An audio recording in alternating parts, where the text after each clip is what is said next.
नमस्कार किसान साथियों, स्वागत है आप सभी का आपके अपनी YouTube channel help in farming पर। किसान साथियों, अगर आप भी प्याज की साइज को बढ़ाना चाहते हैं, यानी प्याज के कंद की साइज को बढ़ाना चाहते हैं, तो यह वीडियो आपके लिए है। इस वीडियो में मैं कुछ ऐसे तरीके बताने वाला हूं जिसके जरिए आप प्याज की कंद की साइज को बढ़ा पाएंगे। तो अगर आप भी जानना चाहते हैं तो वीडियो को लास्ट तक जरूर देखना। तो चलिए वीडियो शुरू करते हैं। किसान साथियों, सबसे पहली बात का ध्यान यह रखना है कि जब आप प्याज की नर्सरी लगा रहे होते हैं, यानी पौधरोपण कर रहे होते हैं, उस समय आपको यूरिया का प्रयोग बहुत कम करना चाहिए।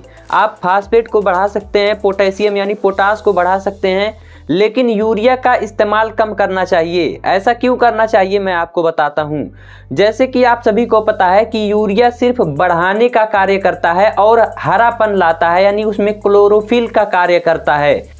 लेकिन वहीं अगर देखा जाए पोटेशियम और फास्फेट क्या करता है, उसमें जो जड़ होती है उसको मजबूत करता है, पौधे को मजबूत करता है और जो पोषक तत्व हैं वो इकट्ठा कर देता है, एक जगह पर जाकर बैठे रहता है और जैसे जैसे उसको पौधे को ज़रूरत होती है वह पोषक तत्व प्रदान करता रहता है।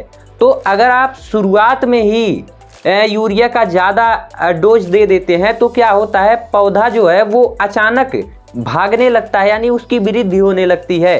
तो उससे क्या होता है कि जो फास्फेट का कार्य है वो रुक जाता है, क्योंकि यूरिया जो है वो तत्काल कार्य करती है और वहीं अदर साइड अगर देखा जाए फास्फेट और जो पोटेशियम होता है वो धीरे धीरे कार्य करता है और यूरिया बहुत जल्दी रिएक्ट करके कार्य करने लगती है। तो क्या होता है कि यूरिया जल्दी से कार्य करती है और यूरिया पौधे को जल्दी बढ़ा देती है और जो फास्फेट होता है वो धीरे धीरे कार्य करने के कारण क्या होता है, उसका कार्य पूरा होने से पहले जो पौधा है वो बड़ा हो जाता है। और यही कारण है कि जो कंद आने से पहले जब कंद बनने लगता है तभी क्या होता है कि उसमें ऊपर आप देखते होंगे फूल आने लगता है।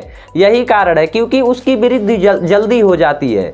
तो आपको क्या करना है, जब आप नर्सरी लगाने यानी पौधरोपण करने जा रहे हैं तो यूरिया का इस्तेमाल बहुत कम मात्रा में करना है। जब आप दूसरी बार जब लगभग आधी फसल हो जाए उसके बाद में जब यूरिया का प्रयोग करना होता है, जैसे आप धान गेहूं में करते हैं, तब आप यूरिया का भरपूर डोज दें, क्योंकि तब यूरिया की एक्चुअल में ज़रूरत होती है। दूसरा चीज़ आपको यह करना है कि बहुत सारे किसान साथी यह गलती करते हैं कि 05234 जो NPK आता है, वाटर सॉल्युबल होता है, यानी पानी के साथ घुलनशील होता है, 1 kg के पैकेट में आता है, उसका छिड़काव नहीं करते हैं।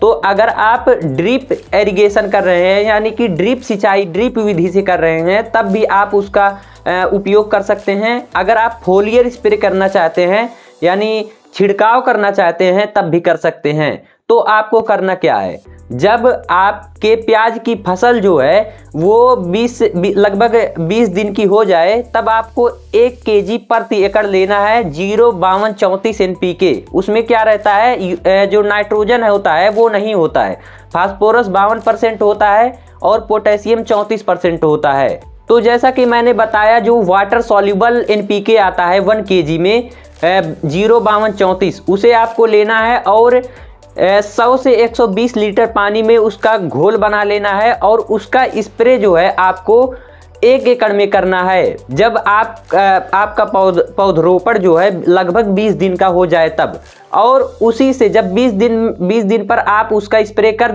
दे रहे हैं, उसके फिर 20 से 25 दिन बाद वही प्रोसेस करना है, यानी 1 kg आपको NPK लेना है 05234 और उसे 100 से 120 लीटर पानी में घोल बना लेना है और उसका स्प्रे फिर से करना है।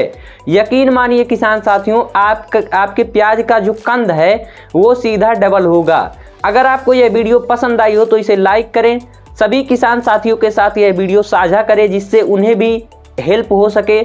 मैं मिलता हूं आपसे एक और नई वीडियो के साथ। जय जवान जय किसान।